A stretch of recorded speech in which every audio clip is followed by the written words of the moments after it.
Yan nga guys, nagluluto ko ng isaw ng manok nang galing sa mabait na kapitbahay. Ayan siya, igang-iga siya. Sarap-sarap, di ba?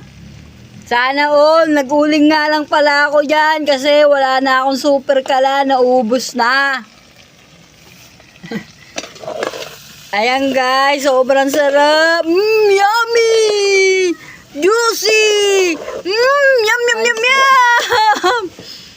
Sarap-sarap! Spicy. Spicy! Sugarness!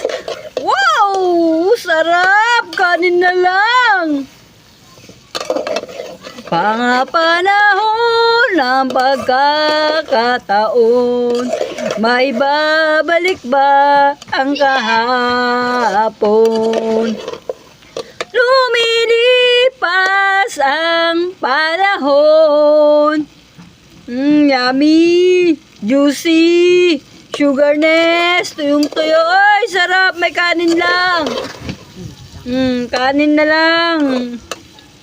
Solve na ang tanghalian ni Keng Keng. Yan, yan, yan, yan.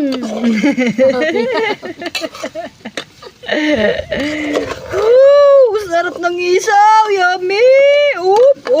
Uy, magayang gawa sa isaw.